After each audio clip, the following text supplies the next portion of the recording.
Assalamualaikum warahmatullahi wabarakatuh. Halo teman-teman semua.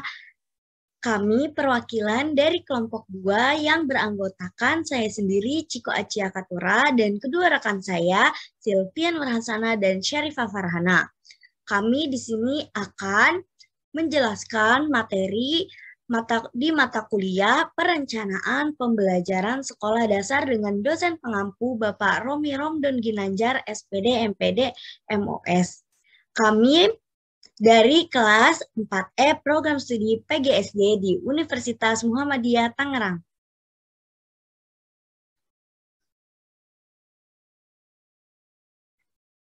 Di sini kami akan menjelaskan ke teman-teman semua tentang apa sih kompetensi inti, kompetensi dasar, dan indikator. Pertama-tama kita akan mempelajari tentang apa itu kompetensi inti. Kompetensi inti merupakan terjemahan atau operasional standar kompetensi kelulusan atau yang biasa disebut dengan SKL dalam bentuk kualitas yang harus dimiliki mereka yang telah menyelesaikan pendidikan pada satuan pendidikan tertentu atau jenjang pendidikan tertentu.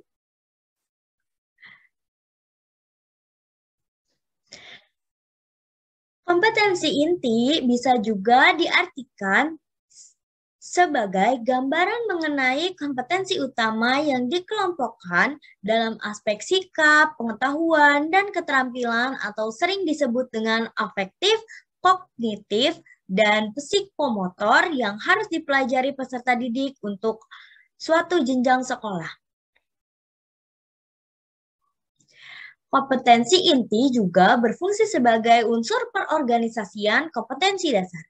Sebagai unsur perorganisasi, kompetensi inti merupakan pengikat untuk organisasi vertikal dan horizontal kompetensi dasar. Apa sih organisasi vertikal dan horizontal kompetensi dasar itu? Pertama, kita akan membahas tentang organisasi vertikal. Kompetensi dasar memiliki arti keterkaitan antara konten kompetensi dasar dari suatu kelas ke jenjang kelas berikutnya, sehingga terjadi suatu akumulasi yang berkesinambungan konten yang dipelajari siswa. Sedangkan organisasi horizontal kompetensi dasar memiliki arti keterkaitan antara konten kompetensi dasar satu mata pelajaran dan mata pelajaran lain yang berbeda sehingga terjadi proses saling memperkuat materi satu dengan yang lainnya.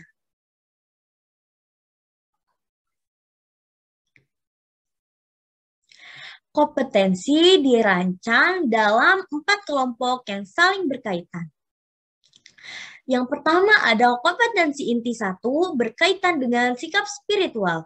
Kemudian, kompetensi inti 2 berkaitan dengan sikap sosial, kompetensi inti 3 berkaitan dengan pengetahuan, dan terakhir kompetensi inti 4 berkaitan dengan keterampilan.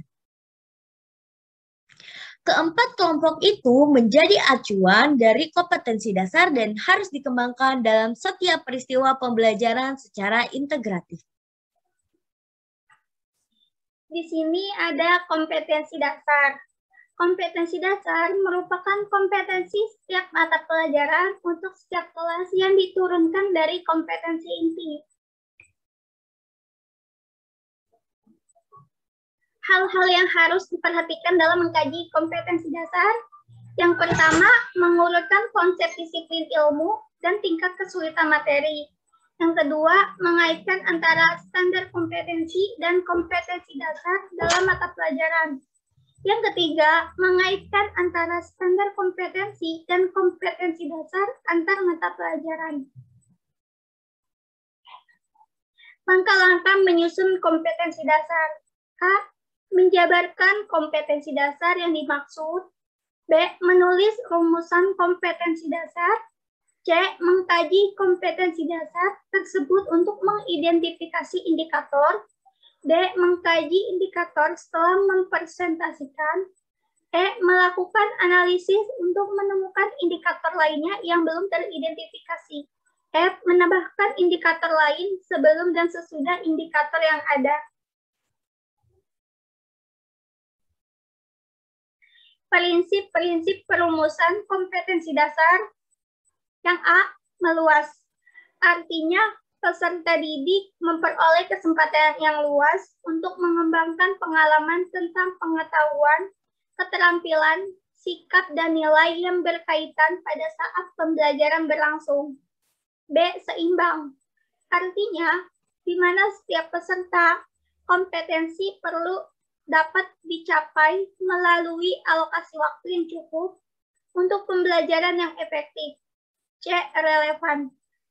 Artinya, di mana setiap kompetensi terkait dengan penyiapan peserta didik untuk meningkatkan mutu kehidupan melalui kesempatan pengalaman.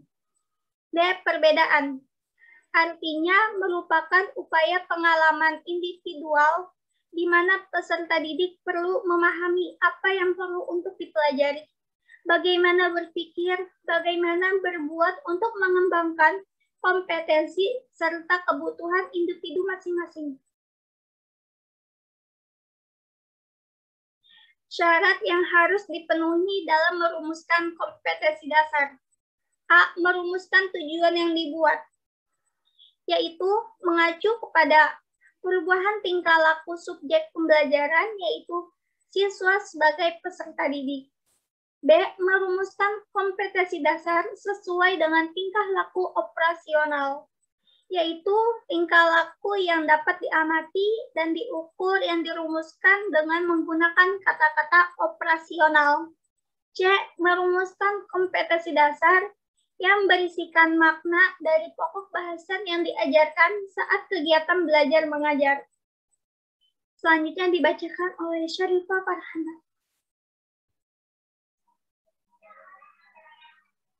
Indikator. Indikator merupakan penanda kompetensi dasar yang ditandai oleh perubahan perilaku yang dapat diukur yang mencakup sikap, pengetahuan, dan keterampilan. Ciri-ciri indikator. Yang pertama, konsisten dengan standar kompetensi mata pelajaran. Yang kedua, dinyatakan dengan jelas isi dari indikator tersebut. Yang ketiga, dapat dengan jelas isi dari indikator tersebut.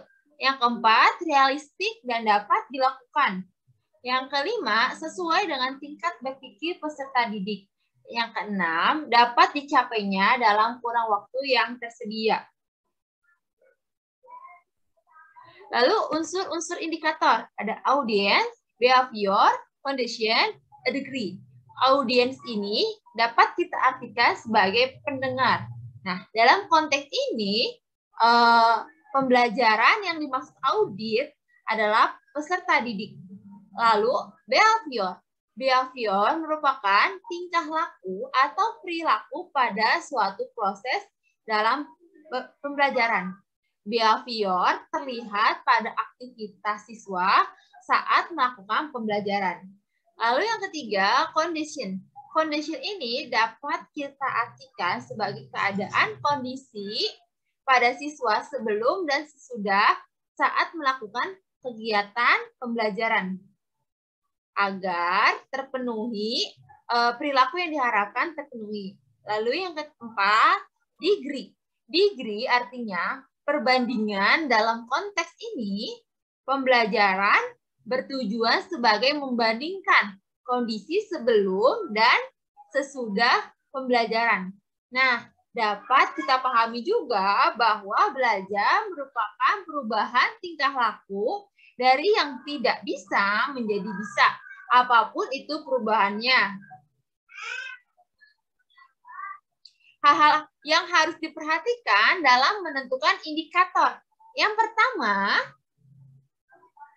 ada setiap kompetensi dasar dikembangkan minimal menjadi 3 indikator.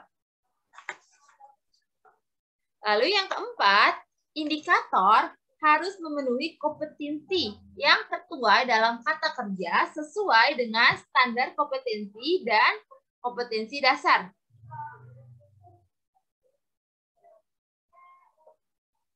Lalu yang ketiga, indikator yang dikembangkan harus menggambarkan hierarki kompetensi. Yang keempat, rumusnya indikator minimal mempunyai 2 aspek, yaitu tingkat kompetensi dan materi pembelajaran. Yang kelima, indikator harus dapat memenuhi karakteristik mata pelajaran yang menggunakan kata kerja operasional yang sesuai. Terima kasih telah menonton dan mendengarkan penjelasan dari kami, kelompok 2, perencanaan pembelajaran sekolah dasar. Kurang dan lebihnya mohon dimaafkan ya teman-teman. Jika ada yang ingin ditanyakan atau ingin dikritik, silakan bertanya dan mengkritik di kolom komentar. Wassalamualaikum warahmatullahi wabarakatuh.